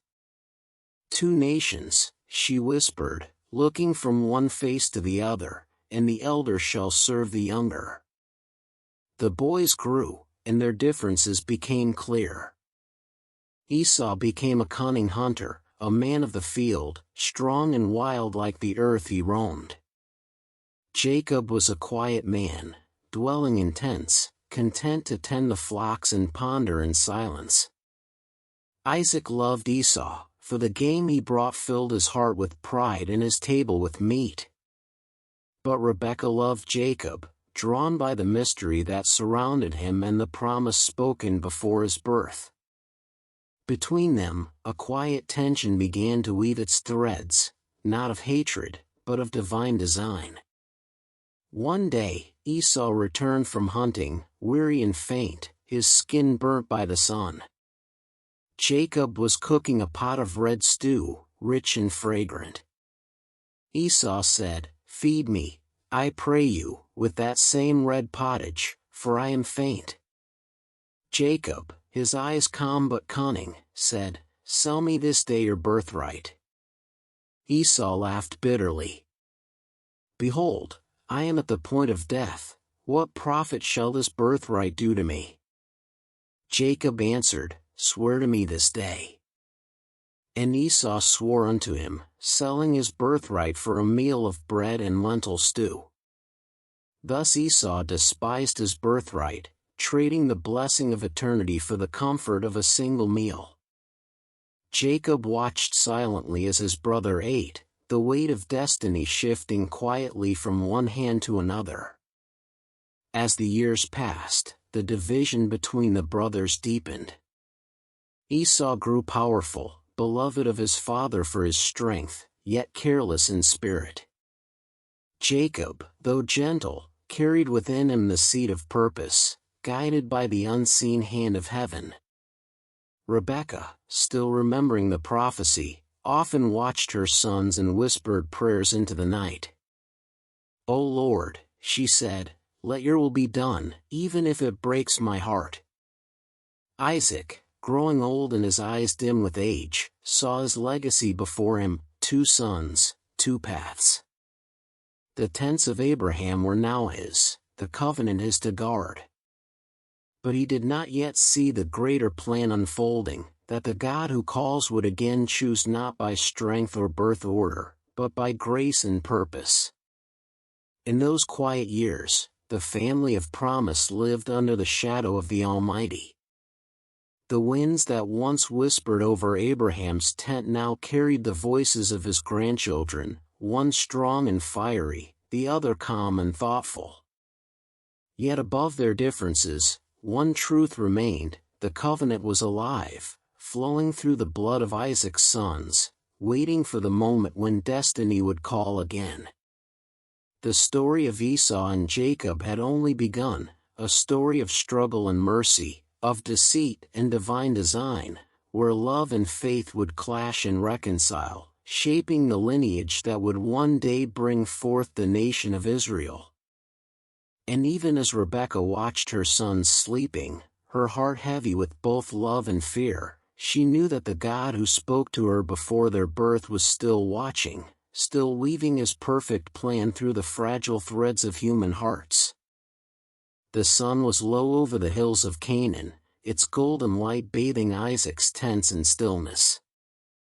Years had passed, and the once vigorous patriarch now lay weak and nearly blind, his eyes clouded like misted glass. Time had softened his voice but not his heart. He called for Esau, his firstborn, whose strength reminded him of his own youth. "My son," he said, his frail hands trembling, "behold, I am old, I know not the day of my death. Take now your weapons, your quiver and your bow, and go out to the field, and take me venison, and make me savory meat, such as I love, and bring it to me, that I may eat and my soul may bless you before I die." Esau bowed, his heart swelling with pride and tenderness, for he longed for his father's blessing more than gold or land. He took his bow and went out into the open plains, unaware that this moment would change the destiny of nations. But Rebekah had been listening. Her heart beat quickly as she stood outside the tent. She remembered the prophecy spoken before the twins were born, "The elder shall serve the younger." Could this be the moment when God's word would be fulfilled? She entered Jacob's tent, her eyes sharp with purpose. "Listen, my son," she whispered. "I heard your father speak unto Esau. He told him to hunt venison and prepare it that he may bless him before he dies. Now therefore, my son, obey my voice according to what I command you. Go now to the flock, and fetch me 2 good kids of the goats, and I will make savory meat for your father, such as he loves. And you shall bring it to him that he may eat, and bless you before his death." Jacob hesitated. His voice trembled with fear. "Behold, Esau my brother is a hairy man, and I am a smooth man. My father may feel me, and I shall seem to him as a deceiver, and I shall bring a curse upon me, and not a blessing." But Rebekah placed her hands firmly upon his shoulders. "Upon me be your curse, my son, only obey my voice and go fetch them." Jacob obeyed, torn between reverence for his father and trust in the divine words spoken through his mother. He brought her the young goats, and she prepared the food, rich and fragrant, the very way Isaac loved. Then she took Esau's best garments, which were with her in the house, and put them upon Jacob. She covered his hands and the smooth of his neck with the skins of the goats. When she looked upon him, her breath caught. He looked like Esau, her elder son. "Go now," she said, her voice low but trembling. "Bring this to your father." Jacob entered Isaac's tent, his heart pounding. The old man stirred and called, "Who are you, my son?"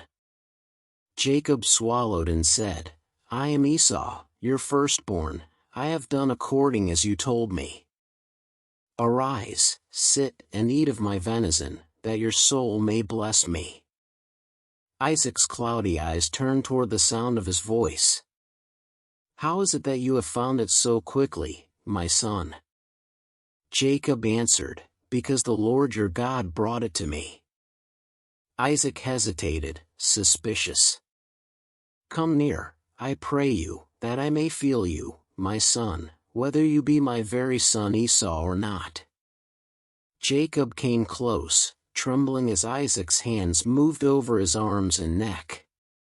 The roughness of the goat's skins deceived him. "The voice is Jacob's voice," Isaac murmured, "but the hands are the hands of Esau." Still uncertain, Isaac said, "Are you indeed my very son Esau?" Jacob said, "I am." So Isaac ate of the food and drank of the wine, comforted by the familiar taste. Then he said, "Come near now, and kiss me, my son." Jacob leaned close, and Isaac smelled the garments Esau's sent, the wild smell of the fields blessed by heaven. The old man's face softened, and he raised his hands in blessing. "See, the smell of my son is as the smell of a field which the Lord has blessed. Therefore God give you of the dew of heaven, and the fatness of the earth, and plenty of corn and wine. Let people serve you, and nations bow down to you. Be Lord over your brethren, and let your mother's sons bow down to you. Cursed be everyone that curses you, and blessed be he that blesses you." Jacob's eyes filled with tears as he left the tent, carrying the weight of a destiny both glorious and heavy. He had gained the blessing, but at what cost? No sooner had he gone than Esau returned, his hunt successful. He prepared the food quickly and brought it to his father. "Let my father arise and eat of his son's venison," he said joyfully, "that your soul may bless me." Isaac trembled violently. Who are you?" Esau answered, "I am your son, your firstborn, Esau." The old man's body shook. "Who? Where is he that has taken venison and brought it to me? And I have eaten of all before you came, and have blessed him. Yeah, and he shall be blessed." A cry burst from Esau's heart, raw, bitter, and deep. "Bless me, even me also, O my father," he pleaded, falling to his knees. Isaac's voice was weak and sorrowful. "Your brother came with subtlety and has taken away your blessing." Esau wept bitterly. "Is he not rightly named Jacob? For he has supplanted me these 2 times. He took away my birthright, and behold, now he has taken away my blessing." He lifted his face toward the heavens and cried, "Have you but one blessing, my father? Bless me, even me also, O my father." Isaac wept as he laid his trembling hand upon Esau's head. "Behold, your dwelling shall be the fatness of the earth and of the dew of heaven from above. And by your sword shall you live, and shall serve your brother, and it shall come to pass when you shall have dominion, that you shall break his yoke from off your neck." Esau rose, his eyes red with fury, and in his heart hatred burned. "The days of mourning for my father are at hand," he muttered. "Then will I slay my brother Jacob." Rebekah soon heard of his plans. Fear seized her, and she called Jacob, her voice trembling. "Behold, Esau your brother comforts himself concerning you by intending to kill you. Arise, flee to Haran, to my brother Laban, and stay with him until your brother's fury turns away. Why should I be deprived of both of you in one day?" That night, Jacob left the tents of his father, the desert stretching before him. He carried no army, no wealth, only the weight of a stolen blessing and the whisper of God's unseen hand guiding him toward destiny. The stars watched silently as he disappeared into the wilderness, a man chosen, yet broken, blessed, yet burdened, walking toward the shaping of a nation. The years in Haran passed like the turning of seasons, full of toil, longing, and the silent unfolding of destiny. Jacob worked faithfully for Laban, tending his herds beneath the endless sky, his heart divided between 2 sisters and bound by love for one. Leah, unloved and weary, watched the affection her husband gave to Rachel and felt the ache of rejection settle deep within her soul. Yet the Lord, who sees the hidden sorrow of the heart, looked upon Leah with compassion. He opened her womb, while Rachel remained barren. And thus began the generations through whom God's promise would bloom. Leah conceived and bore a son. When she held the child in her arms, she whispered, "Surely the Lord has looked upon my affliction, now therefore my husband will love me." She named him Reuben, meaning "see, a son." Yet Jacob's heart did not turn as she hoped. Still, she conceived again and bore another son. "Because the Lord has heard that I was unloved," she said softly, "he has therefore given me this son also." She named him Simeon, the one who hears. The days of shepherding passed slowly, marked by Leah's prayers and Jacob's silence. Soon she conceived yet again and bore a 3rd son. "Now this time will my husband be joined unto me," she said, "because I have borne him 3 sons. She called his name Levi, meaning joined. But Jacob's heart still longed for Rachel, and Leah's tears fell unseen into the dust of the earth. When she conceived once more and bore her 4th son, her heart turned not toward her husband but toward heaven. "Now will I praise the Lord," she said, and she named him Judah, praise. And thus, through the unloved wife, the line of kings would one day be born. Meanwhile, Rachel's envy grew heavy, for Leah had borne children and she had none. One night she cried to Jacob, "Give me children, or else I die." Jacob's anger was kindled, and he said, "Am I in God's stead, who has withheld from you the fruit of the womb?" Rachel turned her pain into resolve. "Behold," she said, "my maid Bilhah, go in unto her, and she shall bear upon my knees, that I may also have children by her." Jacob agreed, and Bilhah bore him a son. Rachel named him Dan, saying, "God has judged me and has heard my voice." Soon Bilhah bore again, and Rachel said, "With great wrestlings have I wrestled with my sister, and I have prevailed." She called his name Naphtali, meaning my wrestling. When Leah saw that she had ceased bearing, she too gave her maid Zilpah to Jacob. Zilpah bore a son, and Leah said, "A troop comes," and called his name Gad. Soon after, she bore another and said, "Happy am I, for the daughters will call me blessed." She named him Asher, happy. Thus the household of Jacob grew, the tents filled with the cries of children, the voices of women, and the constant hum of daily life. Yet love and rivalry intertwined like the threads of a tapestry only God could weave. One day, during the harvest, Reuben found mandrakes in the field and brought them to his mother Leah.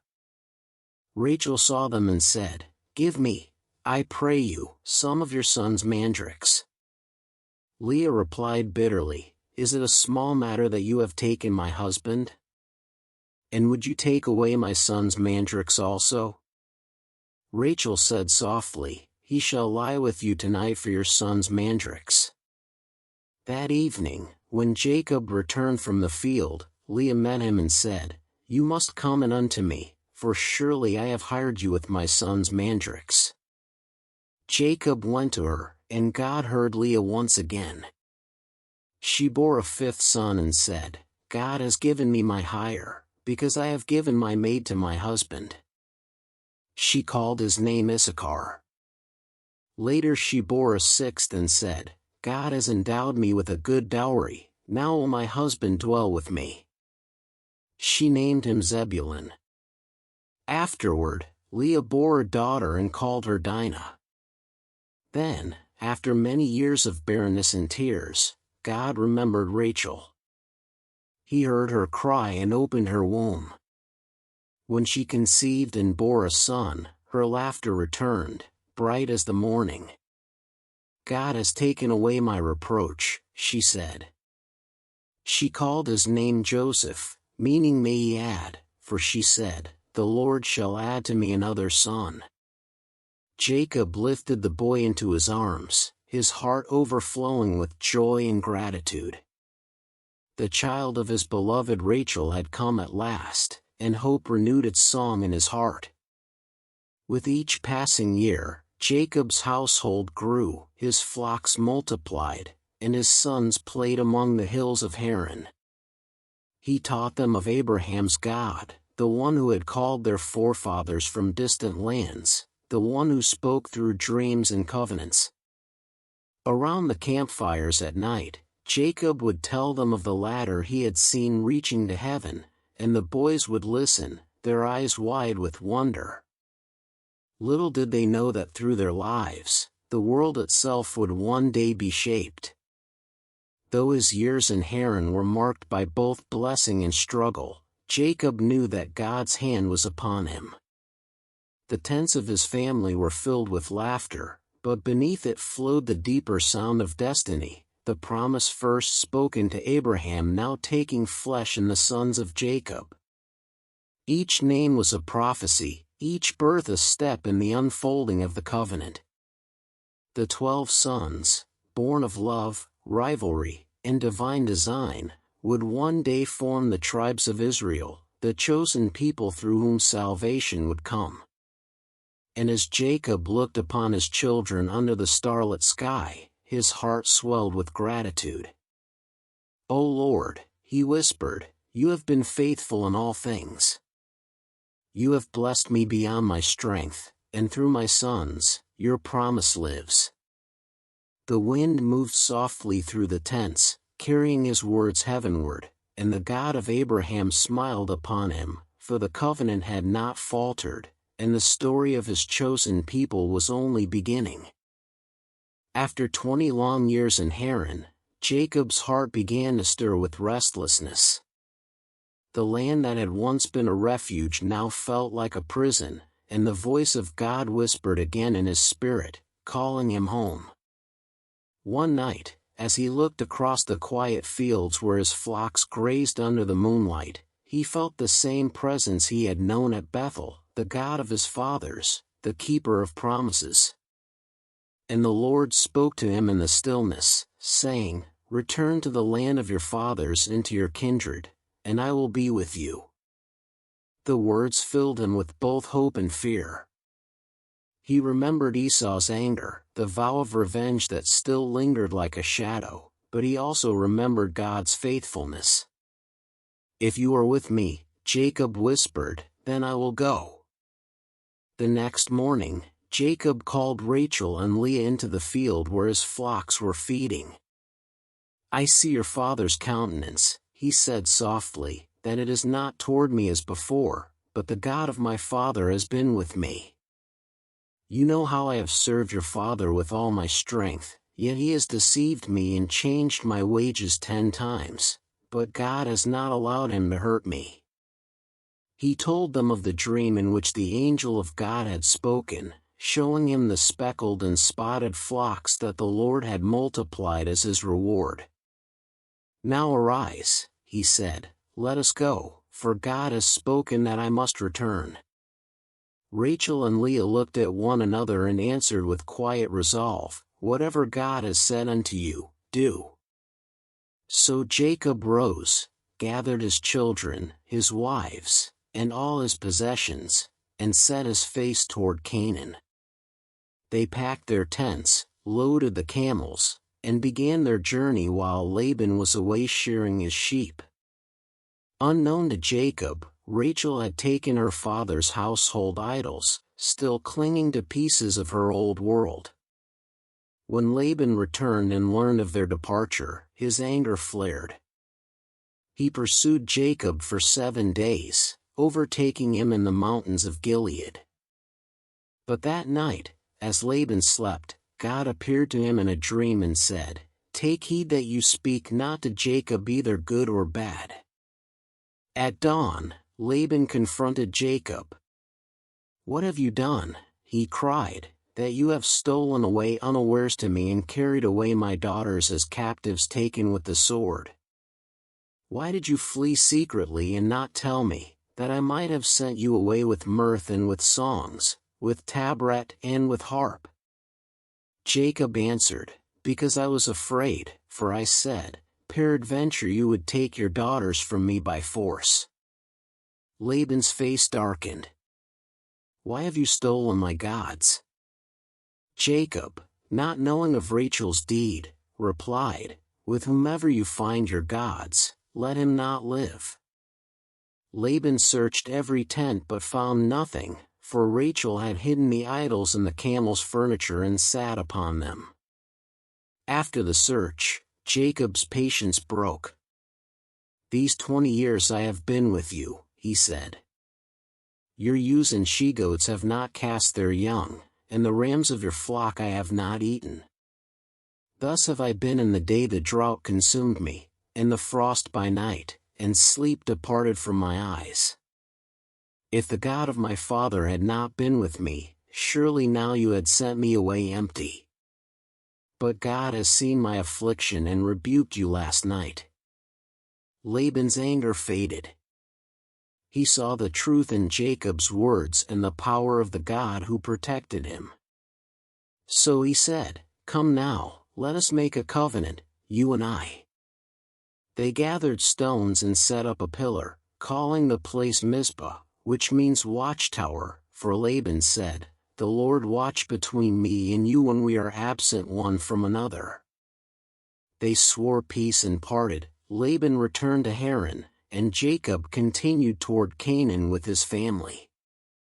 As he neared the land of his fathers, fear returned to Jacob's heart, for he knew Esau was still there. He sent messengers ahead, saying, "Thus shall you speak unto my lord Esau, thy servant Jacob says thus, I have sojourned with Laban and stayed there until now. I have oxen, asses, flocks, and servants, and I send to tell my lord, that I may find grace in your sight." When the messengers returned, their news struck him like thunder. "We came to your brother Esau, and he comes to meet you, and 400 men with him." Terror gripped Jacob's heart. He divided his people into 2 groups, saying, "If Esau comes to one and smites it, then the other shall escape." That night, he prayed as never before. "O God of my father Abraham and God of my father Isaac, deliver me, I pray you, from the hand of my brother. I am not worthy of the least of all the mercies you have shown unto your servant. For with my staff I passed over this Jordan, and now I am become 2 bands. Deliver me, I pray you." He sent gifts ahead, flocks and herds in waves, hoping to soften Esau's heart. When night fell, Jacob sent his wives, children, and servants across the ford of Jabbok, and he remained alone. The river murmured softly, the stars hung silent above, and Jacob knelt in prayer.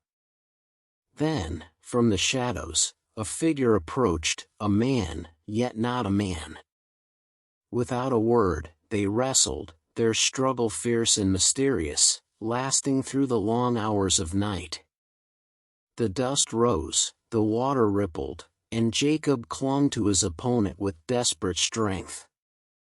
At last, as dawn broke, the stranger touched the hollow of Jacob's thigh, and it was put out of joint, yet Jacob refused to let go. "Let me go," said the man, "for the day breaks." But Jacob gasped, "I will not let you go except you bless me." The voice that answered was both thunder and tenderness. "What is your name?" "Jacob," he said. "Your name shall be called no more Jacob," came the reply, "but Israel, for you have wrestled with God and with men, and have prevailed." Jacob fell to his knees as the figure blessed him, and when he rose, the stranger was gone. The morning light touched the river, and Jacob limped away, but his eyes were lifted toward heaven. He named the place Peniel, saying, "For I have seen God face to face, and my life is preserved." As he crossed over to meet Esau, his heart trembled but his faith was firm. He saw his brother approaching with 400 men, and he bowed to the ground 7 times. But instead of wrath, Esau ran to meet him, embraced him, and wept upon his neck. The years of anger melted into forgiveness. Together they stood beneath the rising sun, 2 brothers once divided, now reconciled by the unseen hand of God.